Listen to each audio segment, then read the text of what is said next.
find amongst the Muslim Ummah that they call themselves in different groups and names and sects. And some say that, didn't the Prophet said there will be sect? Yes, the Prophet did say that. What did the Prophet say?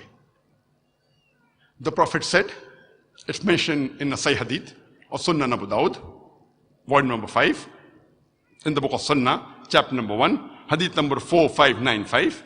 The beloved Prophet Muhammad said that the Jews were divided into 71 or 72 sects.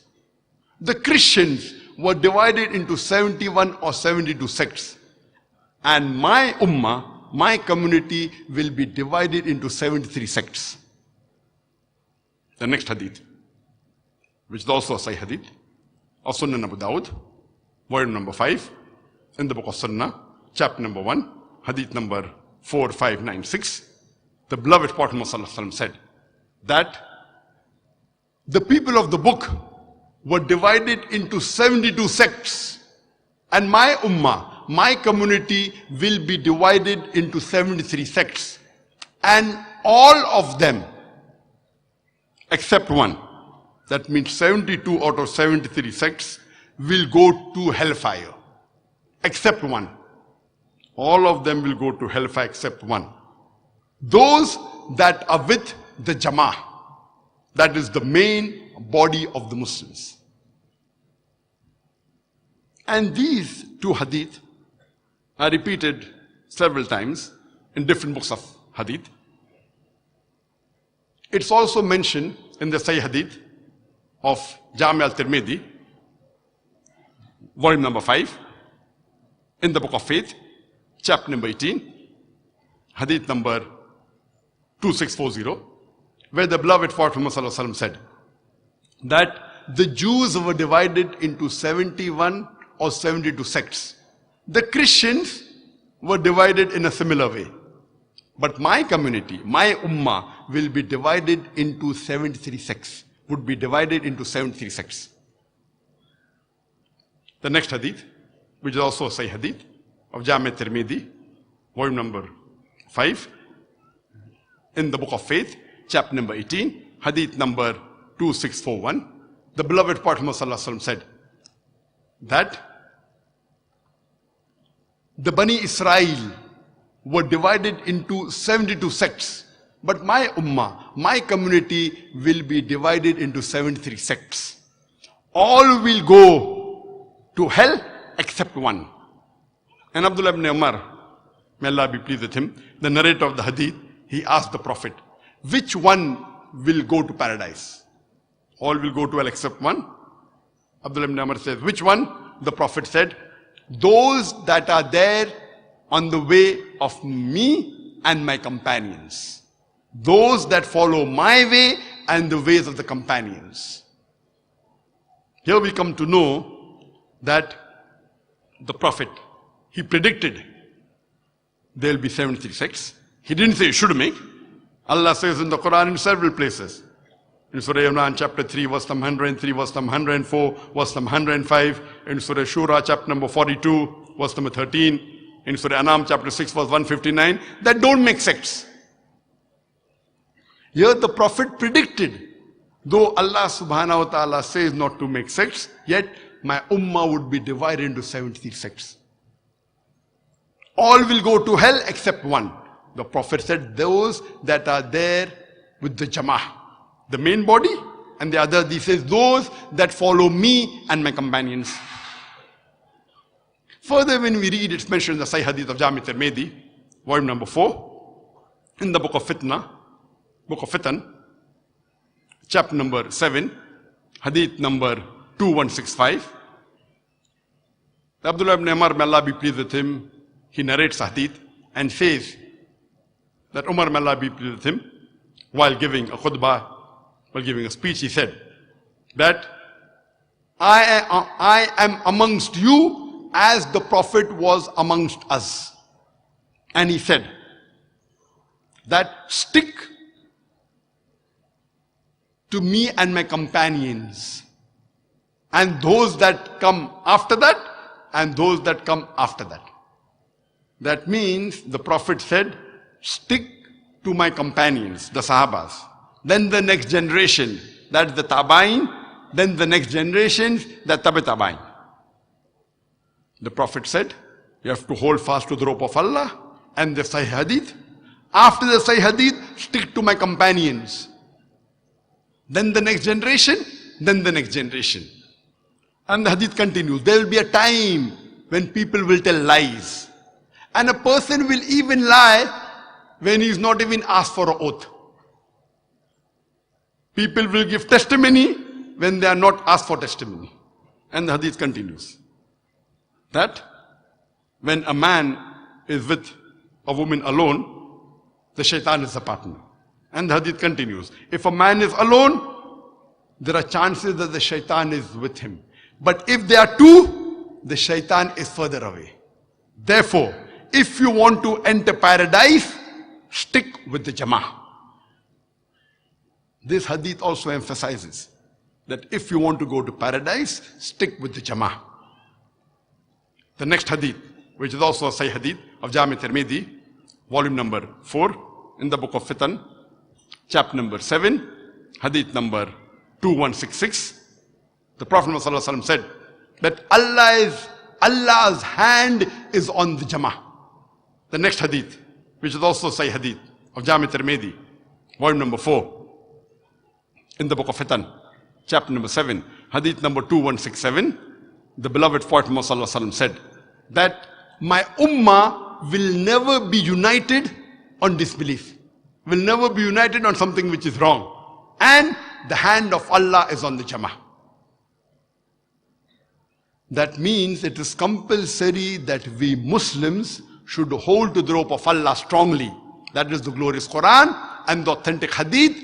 And we should not be divided. We should not make sects. Making sects in the religion of Islam, making divisions in the religion of Islam is prohibited. And we have many scholars who have guided us. We have many imams, aimmas who have guided us. And all of them told us to come close to Quran and Sunnah. And the four famous aimma, Abu Hanifa, may Allah have mercy on him. We have Imam Malik, may Allah have mercy on him. Imam Shafi, may Allah have mercy on him. And Imam Ahmad ibn Hanbal, may Allah have mercy on him. All these four aimmas, they were great scholars. And all of them told to follow Quran and Sunnah. When you read the book of Shaykh Nasiruddin Albani, in the book, the Prophet prayers described, he writes on page number 5 in it and give references. That Imam Abu Hanifa, may Allah have mercy on him, he said that when you find a hadith which is sahih, that is my madhab. When you find a hadith which is sahih, that is my madhab. Imam Abu Hanifa, may Allah have mercy on him, he also said that when you find any of my opinion and you find that my opinion is against what is mentioned in the book of Allah or the authentic hadith of Prophet Muhammad sallallahu alaihi wasallam, ignore my opinion. When we read the teachings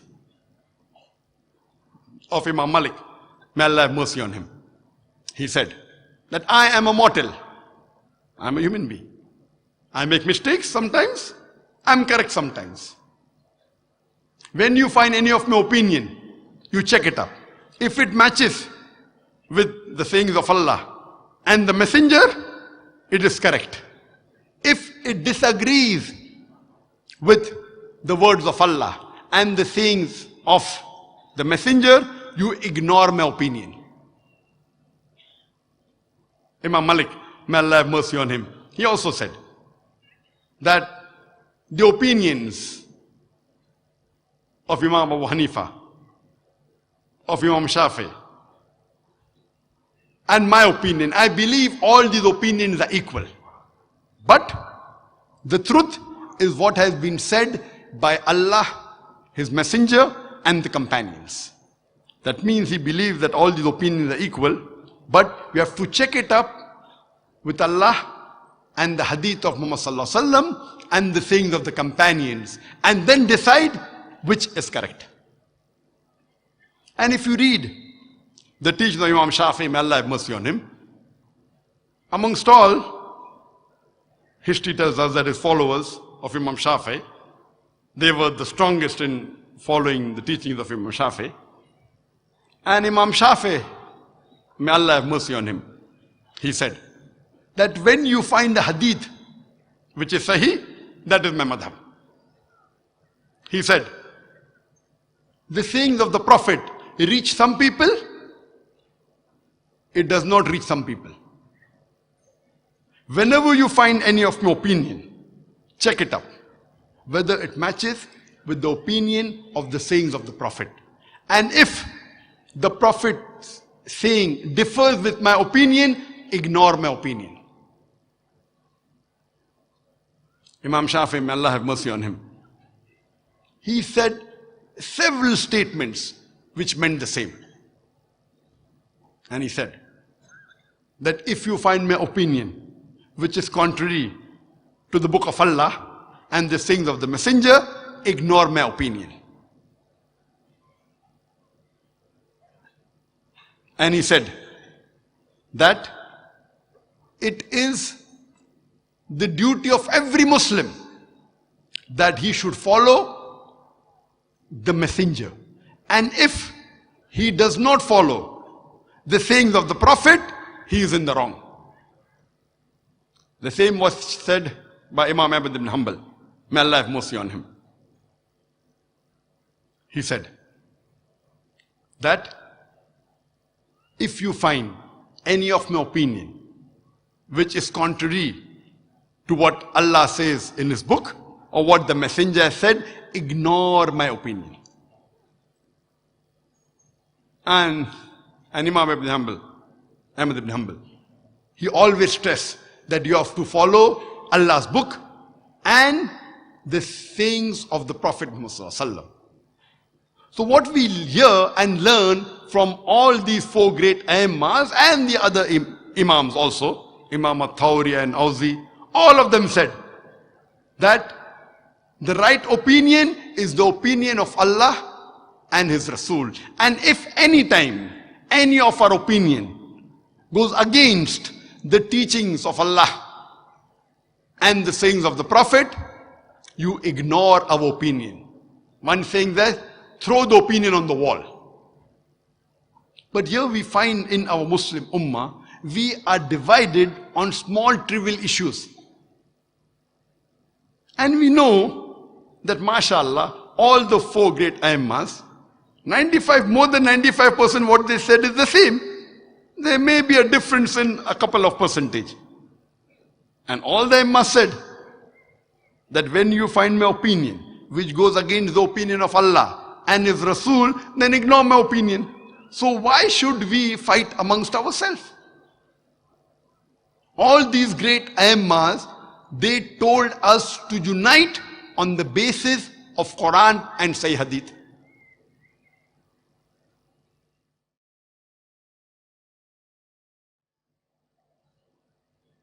Let me give you one more example. The Hadith of Prophet ﷺ, that when you go for sajda, do not do what the camel does. So one group of Muslims believe that when they go into sajda, they put their knees first on the ground and then they put their hands. Another group of Muslims